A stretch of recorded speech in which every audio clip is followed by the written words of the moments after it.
This is GyroGearloose with RV Hacking on the Cheap, and today we're going to discuss one of my addictions. If you RV without shore power very often, you'll find you have a lot of battery-powered devices in your RV. My personal addiction is to flashlights. I have a lot of flashlights. Actually, I have several dozen of each type. I have one of these in each car, my truck, several around the house, and several around the RV, probably several dozen. If you have a lot of flashlights, that means you probably have a lot of batteries. In fact, I have several hundred rechargeable batteries. If the rechargeable nickel metal hydrides aren't enough, then we start moving on to rechargeable lithiums. You get the idea. If, like me, you have a lot of rechargeable batteries, that means you're going to have a good rechargeable battery charger. Not all are created equal, and that's what I'm going to discuss today. What is the best charger, especially for the constraints of using it in an RV where you may or may not have shore power? I particularly care about not using shore power because I frequently RV without a connection to 120 volt, which means my 12 volt has to run my charger, and it needs to do so efficiently. First, let's discuss how to properly charge a nickel metal hydride battery. If this is time and this is voltage, battery will continue in voltage until it reaches some maximum point where it can't hold any more power, and then the voltage will level off. At that point, any additional power you push into the battery simply becomes heat. In an extreme case, the electrolyte can actually boil out. If you have rechargeable batteries that develop a white crust around the top, that's what's happened. The battery overheated during charging, and the electrolyte literally blew out of vents. You've destroyed your batteries at that point. A good charger will use what is called delta V, which mainly means that it increases voltage until the battery stops increasing voltage. This has the added benefit that you can actually charge a different number of batteries in series, and the charger can deal with that because the voltage will still stabilize when all the batteries are charged. At very small amperages, this is actually acceptable because the battery can handle developing some heat and dissipating it. But if it's developing a lot of heat, it destroys the battery. When charging a lithium battery like this 18650 that goes in my flashlights, charging is a little bit different. In this case, the voltage continues to go up and up at a constant amperage until it hits 4.2 volts. At that point, the amperage needs to taper off continuously while holding a constant voltage at 4.2. If the voltage continued to increase, it would dangerously overcharge the battery and potentially even explode. A correct charger will never exceed 4.2 volts while charging a lithium battery. Do not attempt to charge a lithium battery in a charger that can only handle nickel metal hydrides, as it will not work correctly. Not only is it the wrong voltage, but even if it did work, the charger would continue to charge and charge until the battery was damaged or dangerously explodes. Since we're discussing dangerous charging, now I'll discuss two chargers that I think are particularly bad. Both have the same failing of applying a certain amperage for a certain time, regardless of what the battery wants. This first one calls itself a quick charger. It runs for 2 hours when you press this button and charges 2 batteries at a time on each bay. It cannot charge a single cell on any of the 4 slots. It must have pairs. For 2 hours, it applies 700 amp hours. Again, whether it wants it or not. If you were to put a fully charged battery into this charger, it would simply apply 700 milliamp hours, and it would all become heat, overheating your battery. If you put a dead battery in this, chances are it's not going to be sufficient since the battery on the left is 2300 milliamp hours, so it won't even charge the battery completely. This one tries to address the capacity issue by running for 5 hours. This is not an improvement.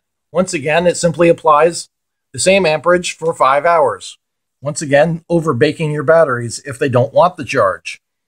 This would be the equivalent in your kitchen of putting things into the oven for 5 hours at 400 degrees, no matter what you're cooking, whether it's fish, spaghetti, or beef. You don't cook that way, so don't cook your batteries that way. Further, since each of these chargers requires 2 cells at a time, they can charge at different rates. You could put a dead battery with a fresh battery, or any other combination, and get very bad charging results. Since batteries have different resistances, they should never be charged in pairs because they won't charge properly for each cell. So my first requirement for a good charger is that it always charge single cells. With single cell charging as a requirement, this was the very cheapest charger I could find for nickel metal hydride batteries. It does charge 4 AA or AAA batteries, with each one having its own channel. Downside, this one takes AC power, which is fine in the RV if you have shore power, but if you're trying to run from 12 volt, you don't want to turn on your inverter to run a silly little AA charger. Now let's see what the cheap AA charger looks like in use. It has a pretty green backlight, and as you can see, I'm charging one cell. If I put another one in, you can see what that cell is doing. Not bad for $3, but again, AC power only. In order to gain 4-cell charging and not have to be running off 120, you might use a charger like this IntelliCharger i4. Once again, it plugs into AC power, but it also has a 12-volt 2.1 millimeter jack for running off DC. So when you're in the RV, you can run off your house battery by using this coaxial jack. It's a standard size that many things take. Let's see what the i4 charger looks like in use. Here again, blinking LEDs tell you the state of charge. If all three blink, it thinks your battery is defective and won't charge it. This one is one of my favorite chargers. I'm going to come back to it repeatedly because it has several features I like. First of all, it has very clear LED displays, 4 LEDs that show the state of charge, and it lets you select half an amp or a full amp to go into the battery. It's powered, of all things, by USB. It's a micro USB connector right there. We'll ignore the other USB port for now. We'll come back to it. This one charges a single cell at a time. Since I have several hundred batteries to charge, this may not cut it. So there's also a 4-cell version that does exactly the same thing. Once again, you have 4 LEDs for each channel, and you can select 4 different amperages to potentially put into the battery. Depending on the size of your battery, you want to use the lowest amperage that you're willing to. The higher amperages of 1 amp and 2 amp should not be applied to small batteries like this little AAA, as that may overheat the battery even with the detection of delta V. I discussed dangerous nickel metal hydride charging. Now I'll mention 2 dangerous forms of lithium cell charging. The first is this cheap adapter that was included with my flashlights. This supplies 4.4 volts to the cell and has an LED that tells you charging or not charging, except the LED never changes because the battery will explode before it reaches 4.4 volts. The batteries get incredibly hot when inserted into this charger and never finish charging. I think this charger is actually designed to sell batteries because it destroys them. The second type of dangerous charging is charging in the device. This flashlight has a charging port that plugs into a USB socket. If you're going to use this charging port, you should really use only protected lithium batteries that have their own overcharge protection and stop their own charging regardless of what the charger is trying to do to them. Again, it's simply not recommended. I prefer to take batteries out, have them instantly recharged, and charge the dead battery at my leisure in a proper charger. So now that we've covered how not to charge lithium batteries, we'll return to good lithium chargers. We bring back the IntelliCharger i4, which I mentioned charges nickel metal hydride batteries. It will also charge lithium batteries perfectly fine. It auto-detects the voltage range and knows which type of battery it's dealing with. The only exception would be if you've run your lithium battery down so far that the voltage actually is below 1.2 volts. This is very damaging to a lithium cell battery anyway. But in that case, the charger may recognize your lithium cell as if it was metal hydride and charge it only up to the 1.2 volt that those batteries require. If you leave your lithium cell in this charger, it will eventually figure out the problem. It does this because it continuously checks delta V, thinking it's a nickel metal hydride, and notices that the battery does keep increasing voltage as it keeps checking and applying small voltages. A real nickel metal hydride will dissipate that extra power as heat and return to 1.2 volts.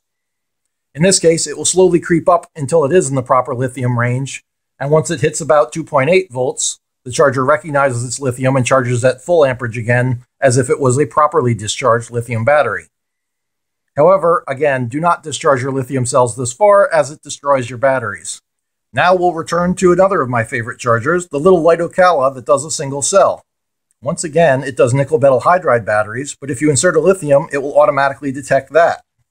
As you can see on the labels on the right, it actually detects nickel metal hydride, lithium ion, lithium ferrous, and lithium ion at different voltages. It should charge all of these correctly. And once again, you can choose to charge at a slower amperage or a faster amperage, half or a full amp. Again, this charger uses a micro USB 5-volt input that's very ubiquitous. You probably have plenty of these chargers laying around to power this. And now I'll point out another cool trick on this charger. If you take a charged lithium cell and insert it into the charger without anything else connected to it, you can see it's 3/4 charged, and the other USB port on the back of the charger is now powered at 5 volts to use it as a battery bank charging your phone or any other USB device. It gives you a lot of versatility in the RV. Bringing back the 4-cell version, it does the exact same thing. Once again, you can insert a battery into the charger and get 5 volts out. In this case, you could actually fill it with 4 cells and produce your own 10 amp hour battery. That's actually a lot of power. This can be very convenient because then you can carry this instead of this and get the same purpose. Both of these will have a 10 amp hour capacity. If you're wondering why this charger is so large, it actually will charge nickel metal hydride as well as lithium cells. Here's the i4 charging some lithium batteries. It looks the same except it's applying up to 4.2 volts to lithium cells. Just for fun, we can actually throw a nickel metal hydride in with the mix and it'll charge that one correctly as well, simultaneously. All 4 channels receive the correct amperage and voltage for the battery that's been inserted.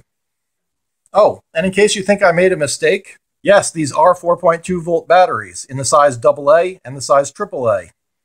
Instead of the 18650 that you're probably used to, this is a 14500 and this one is a 10440.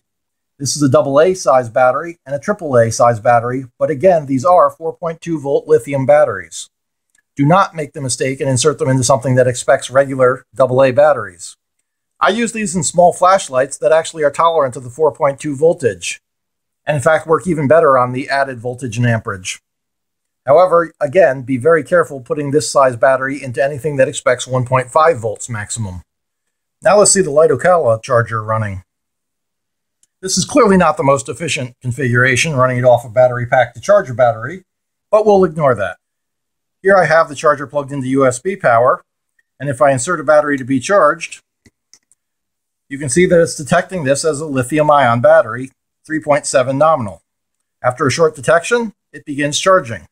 When all 4 bars are lit, it's fully charged. If I insert a nickel metal hydride, now you can see it's detecting 1.2 volts.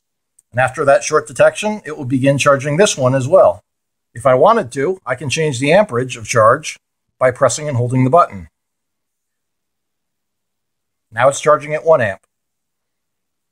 Here we can see the 4-channel version, and once again, putting in lithium and nickel metal hydride batteries, it detects the correct one of each type and begins charging each correctly. Once again, I can change the amperage up to the total amperage of the USB input. Remember that there's 4 channels, so any amperage you put in will be divided by 4. With all 4 bays filled and taking 2 amps in, that maximizes us half of an amp to each of the 4 channels.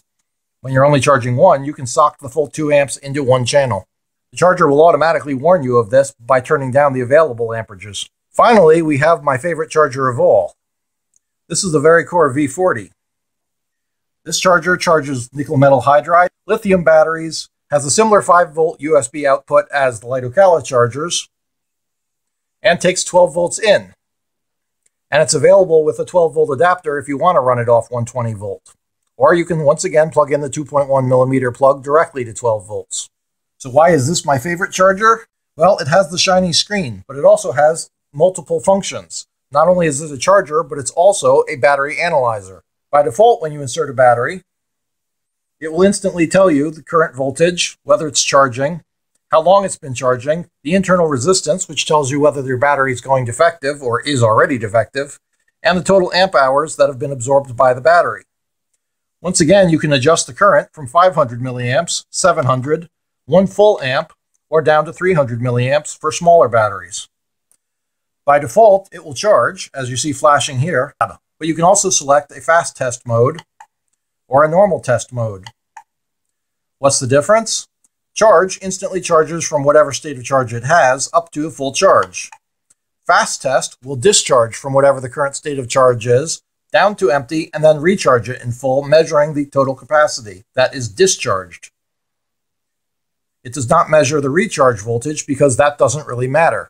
What matters, of course, is how much power you can take out of the battery, not what it took to put it in. Finally, there's the normal test mode, which charges the battery from its current state of charge up to full, then starts measuring how many amps come out of the battery until it registers dead.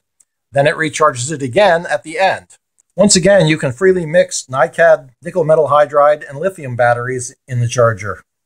As you can see, channel 1 is a 1.4 volt currently charged, 3.9 volts, 1.35 volts, 4.1 volts, and it's correctly charging all of them at appropriate currents. Just as with the LiPO, if you insert a lithium cell or 4 lithium cells into this charger, it will provide USB power to a rear USB port.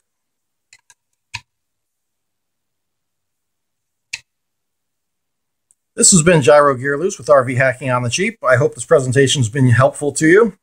Please be sure to like and subscribe on YouTube, or buy me a cup of coffee on Patreon. I really like coffee. Thanks for watching.